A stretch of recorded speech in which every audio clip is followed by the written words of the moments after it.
Bom, para a gente poder entender um pouquinho melhor sobre o que é a doença celíaca, antes é importante a gente entender o que é o glúten, né? O glúten ele é uma proteína presente em alguns alimentos, como por exemplo o trigo, o centeio, a cevada, o malte, né? E a parte tóxica do glúten para o celíaco ela é chamada de prolamina, né? Que no trigo, por exemplo, ela é conhecida como gliadina, né? Para que a doença celíaca ocorra, é preciso a combinação de 4 fatores: a suscetibilidade genética, a exposição ao glúten, um desencadeante ambiental e a reação autoimune, né? Uma pessoa normal, o glúten ele é totalmente inofensivo, né? Já nos celíacos, acaba havendo uma reação inflamatória, o que leva ao achatamento das velocidades intestinais, levando a uma má absorção dos nutrientes. E também há uma reação imune sistêmica, né? Ou seja, que pode afetar outras áreas do organismo, podendo levar a artrite, osteoporose, doenças psiquiátricas, entre outras, né? Os sintomas eles são divididos em 2 tipos principais, que é a forma clássica e a não clássica. A clássica ela se manifesta principalmente nos primeiros anos de vida, com sintomas, por exemplo, como diarreia, constipação crônica, vômitos,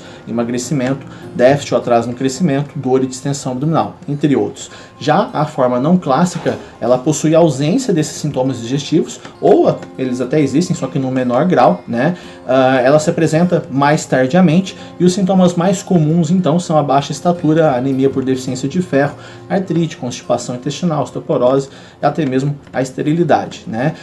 Cerca de 1% da população no Ocidente, né, possui a doença celíaca. Já no Brasil, segundo a CELBRA, Associação de Celíacos do Brasil, há um portador da doença para cada 600 habitantes. Só que esse número ainda pode ser maior, tendo em vista que as pesquisas apontam apenas os já diagnosticados. Inclusive, cerca de 50% dos celíacos possuem sintomas leves ou até mesmo nem apresentam sintomas, né? A doença ela acaba sendo mais frequente nas mulheres e numa proporção de 2:1 em relação aos homens, né? E atinge predominantemente os indivíduos de cor branca. Pessoal, boa noite, tudo bem? Vou falar um pouquinho aqui então sobre o diagnóstico e tratamento da doença celíaca. Basicamente, a doença celíaca ela é diagnosticada a partir da apresentação dos sintomas pelo paciente. Em seguida, isso é encaminhado para um exame de sangue específico, sendo que atualmente é mais utilizada a técnica aí dos anticorpos antitransglutaminase recombinante humana da classe IgA, devido à sua praticidade ali na interpretação.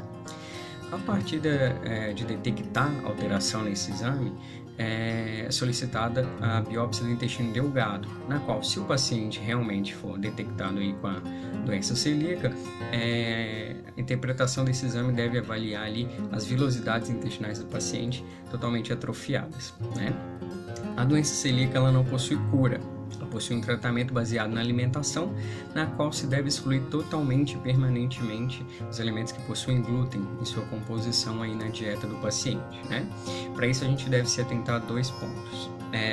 Por obrigatoriedade, os alimentos devem conter no rótulo o logo ali de contém glúten ou não contém glúten, para que o paciente possa identificar do que ele está se alimentando, certo?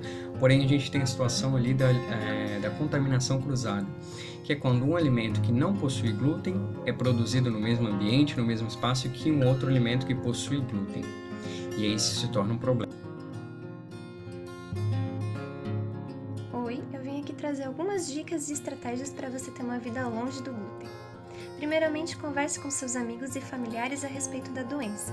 Isso vai facilitar na hora das suas confraternizações. Também é importante conhecer a sua cidade e cidades vizinhas. Saiba onde tem estabelecimentos que façam alimentos sem glúten de forma segura. Tenha certeza que em restaurantes que você for, o alimento foi preparado em área separada, sem contaminação cruzada. Evite consumir caldos, pois na sua composição pode conter farinha. Também tenha atenção com a criançada. Faça os lanchinhos dela, leve os talheres, pois assim ela não vai utilizar o do coleguinha. Também tenha atenção com as brincadeiras, a massinha contém glúten na sua composição. Na sua casa, faça preparações em horários separados que o restante da sua família. Também é indicado que alguns alimentos e utensílios não sejam divididos. Outras informações, dicas e receitas vocês encontram aqui no guia orientador para celíacos da FenaCelbra e o link está aqui embaixo, tá?